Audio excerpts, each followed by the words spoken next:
In Ocarina of Time, when you're fighting Ganondorf at the end of the game, there is a ring of fire that spawns around you. However, this ring of fire has such unique properties that it's kind of overkill. I know that may not make a whole lot of sense right now, but I'll explain that in a second. Let's take a closer look. So in Ocarina of Time, when Ganon's castle collapses, obviously you go and fight him, but when you do that, there's like this giant ring of fire that engulfs the entire arena, and then, he sort of bursts out of the rubble. But this ring of fire is actually what we're going to be focusing on today, because it is actually very interesting, in sort of all the different steps that the designers went through to make sure you couldn't get beyond that ring of fire in any capacity. And you might have heard about this in my friend She Says a Sequence Break video. But there's a lot more properties I want to talk about because it's kind of crazy. Let's start with the basics. So, walking towards this fire barrier, if you touch it, obviously Link gets burned and he gets thrown backwards.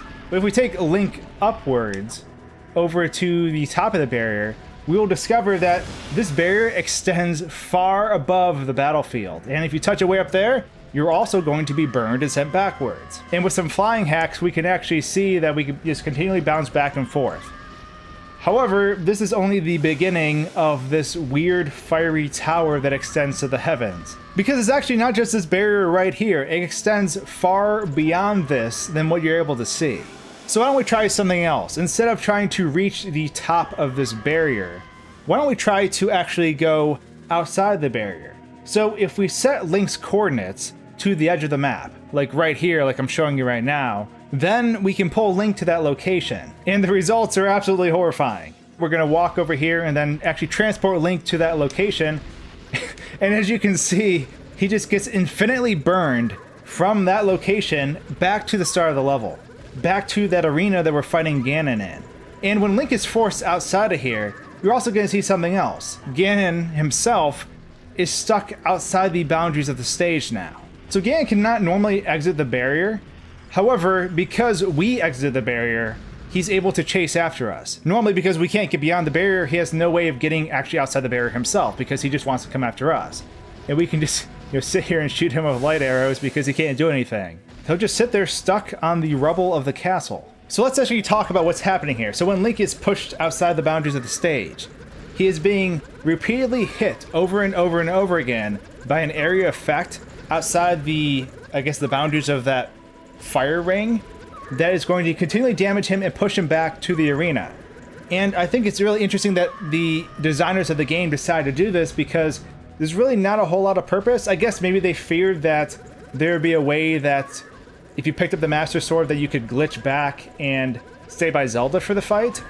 But to this end, to the point where it goes beyond infinitely to beyond the edges of the map, is kind of overkill in my eyes, but I guess I can see why they did that. So the thing about this fire barrier is that it's not just above the level, it's below the level too. So as you can see here, we can take Link and teleport him beneath the fire ring, and now he is stuck, just kind of bouncing back and forth between these two barriers.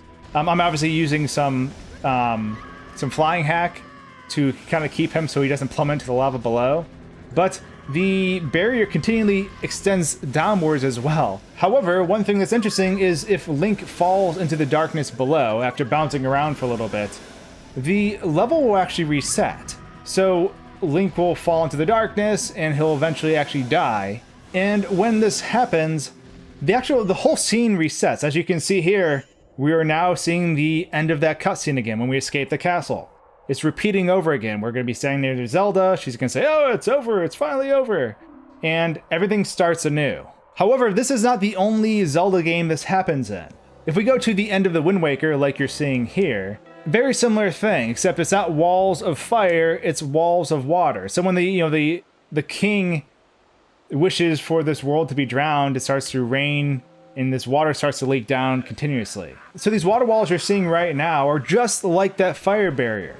If you touch them, like you'll see here, I will be sent flying backwards. And if we go all the way to the top, it repeats all the way up. So I will keep bouncing off the walls over and over and over again until I hit the bottom. The one difference, though, with this is that if we go way, way above the level and we hit the barrier, we can actually get knocked out of the bounds. And then you'll see a very similar thing happen, just like in Ocarina of Time. We're going to respawn, and Zelda's going to say that she's going to shoot Ganon for us, and this whole thing repeats again.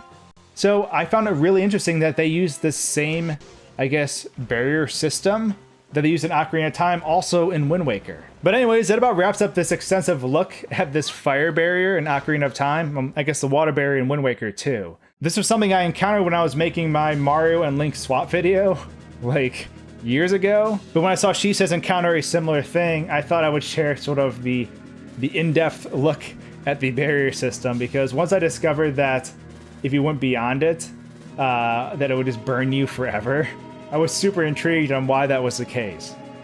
So now I'm just going to leave Link here burning forever. Hope you enjoyed this video, and I will see all of you next time. Cheers. I feel so horrible for burning Link that bad. I'm so sorry, Link.